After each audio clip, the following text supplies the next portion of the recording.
കേരളത്തിലെ കർഷകരുടെ അവസ്ഥ വളരെയധികം പരിതാപകരമാണ്.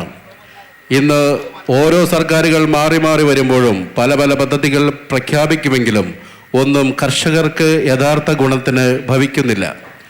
ഇങ്ങനെയിരിക്കുമ്പോൾ ഇന്ത്യ ഗവൺമെൻറ് കാലാകാലങ്ങളിലായി കർഷകരെ ഉദ്ധരിക്കുന്നതിന് വേണ്ടി കാർട്ടൂൺ ഫിലിമുകൾ തയ്യാർ ചെയ്ത് അവതരിപ്പിക്കുന്നുണ്ട്. ഏതോ നോർത്ത് ഇന്ത്യൻ ഗ്രാമത്തിൽ നടക്കുന്ന ഈ സംഭവം മലയാളത്തിലേക്ക് മൊഴിമാറ്റം ചെയ്താണ് നമ്മുടെ മുമ്പിലെത്തുന്നത്. അങ്ങനെ കർഷകരെ ഉദ്ധരിക്കുന്നതിന് വേണ്ടി കേന്ദ്ര ഗവൺമെൻറ് പുറപ്പെടുവിക്കുന്ന ഒരു കിസാൻ കൃഷി ദീപം. ഇതാണ് ഹരിയാനയിലെ ഉസൂർ എന്ന ഗ്രാമം. ഈ ഗ്രാമത്തിൽ മഴ പെയ്തിട്ട് വർഷങ്ങൾ ഏറെയായി. വെള്ളമില്ലാത്തത് കൊണ്ട് കൃഷികൾ നശിച്ചു. കർഷകർ കഷ്ടത്തിലായി.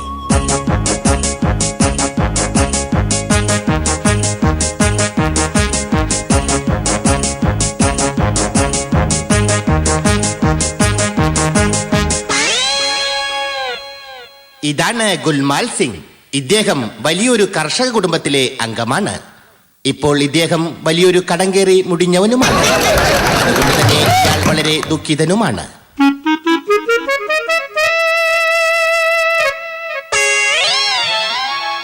ബാങ്ക് വായ്പയെ കുറിച്ച് ആലോചിച്ചപ്പോൾ അദ്ദേഹത്തിന്റെ മുമ്പിൽ ഒരു വഴി തെളിഞ്ഞു: ആത്മഹത്യ.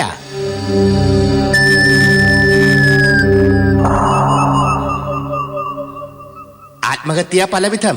ഇതിലേതാണ് തിരഞ്ഞെടുക്കേണ്ടത്? വെള്ളത്തിൽ ചാടി മരിക്കണോ?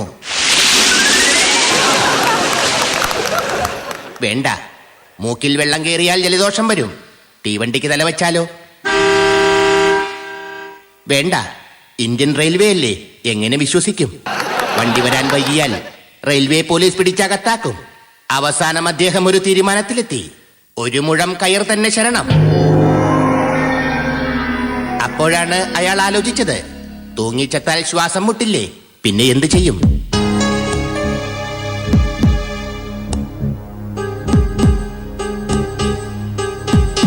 ഇത് കണ്ടാണ് ഗുൽമാൽ സിംഗിന്റെ ഭാര്യ ശാന്താഭായി അവിടേക്ക് വന്നത്.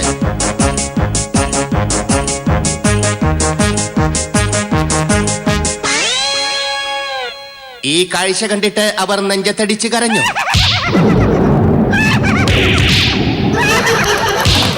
ഇടിവെട്ടുന്ന ശബ്ദം കേട്ട് മഴ വരാൻ പോകുന്നതാണെന്ന് കരുതി ഗുൽമാൽ സിംഗ് തുള്ളിച്ചാടി.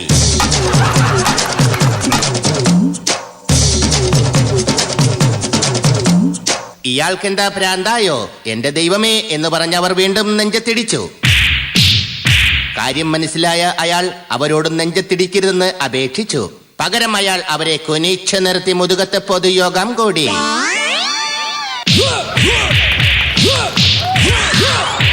യോഗം കഴിഞ്ഞപ്പോൾ ശാന്താഭായി ശാന്തയായി. കൃതജ്ഞത പറഞ്ഞ് യോഗം പിരിച്ചുവിട്ടു. തെറ്റ് മനസ്സിലാക്കിയ അയാൾ അവരോട് മാപ്പ് പറഞ്ഞു. ഇരുവരും കെട്ടിപ്പിടിച്ച് പൊട്ടിക്കരഞ്ഞു.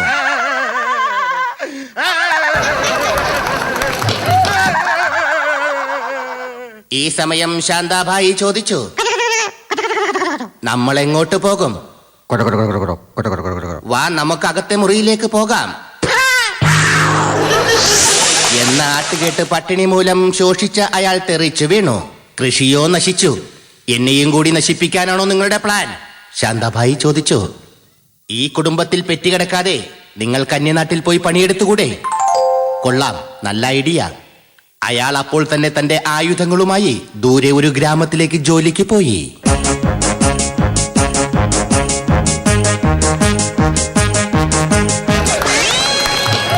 ഗുൽമാൽ സിംഗ് പോയ വേർപാടിൽ ശാന്താഭായി ദുഃഖിച്ചിരുന്ന് തേങ്ങി തേങ്ങി കരഞ്ഞു.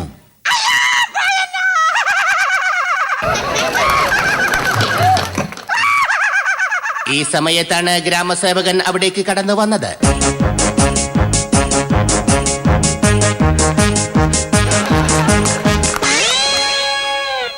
എന്താണ് നിങ്ങളുടെ പ്രശ്നം? ഗ്രാമസേവകൻ ചോദിച്ചു. കൃഷിയും പോയി, മഴയും പോയി, ഭർത്താവ് ദൂരെ പണിക്കും പോയി.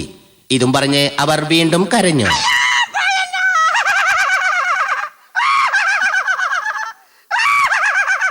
ഇത് കേട്ട് ഗ്രാമസേവകൻ ചോദിച്ചു: ഞാൻ നിങ്ങളെ സഹായിക്കട്ടെ?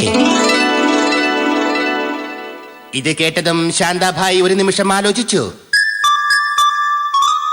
സഹായഹസ്തവുമായി വീട്ടിൽ കയറി വന്ന ഈ മഹാലക്ഷ്മണനെ ചവിട്ടി പുറത്താക്കണോ? വേണ്ട.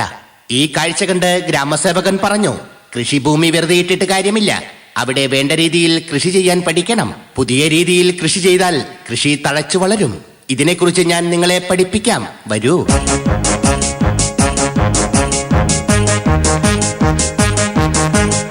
അന്ന് രാത്രി മേഘങ്ങൾ ഉരുണ്ടുകൂടി. താമസിയാതെ ഇടിവെട്ടോടുകൂടി മഴ പെയ്തു.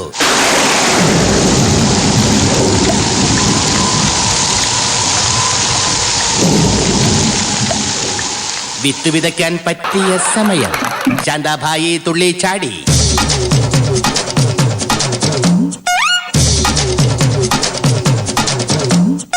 മാസങ്ങൾ കടന്നുപോയി. വിതച്ച വിത്ത് മുളച്ചു തുടങ്ങി. 3 വർഷം കഴിഞ്ഞ് ദൂരെ ഗ്രാമത്തിൽ പണിക്ക് പോയ ഗുൽമാൽ സിംഗ് തെണ്ടിത്തിരിഞ്ഞ് തിരിച്ചു വന്നു.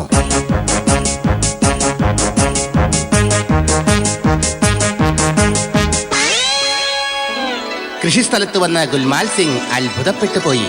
LKGയിലും UKGയിലുമായി 3 വിത്തുകൾ വളർന്നു വലുതായി നിൽക്കുന്നു. അയാൾ സന്തോഷം കൊണ്ട് തുള്ളിച്ചാടി.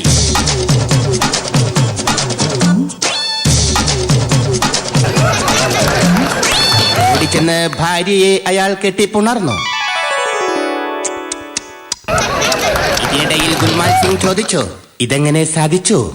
ഒരു കൂസലുമില്ലാതെ ശാന്താഭായി പറഞ്ഞു, എല്ലാം ഗ്രാമസേവകന്റെ സഹായം. അത് കേട്ട് അയാൾ പറഞ്ഞു, ഒരു ഗ്രാമസേവകൻ എന്ന് പറഞ്ഞാൽ ഇങ്ങനെയായിരിക്കണം. ഒരു ഗ്രാമത്തിലുള്ള എല്ലാ ആളുകളെയും സേവിക്കുന്നവനായിരിക്കണം യഥാർത്ഥ ഗ്രാമസേവകൻ. പക്ഷേ ഇത്രയും സേവനം ഞാൻ പ്രതീക്ഷിച്ചില്ല. ഗ്രാമസേവകന് നന്ദി. അന്ന് ആ ഗ്രാമത്തിൽ ഉത്സവത്തിന് കൊടിയേറി.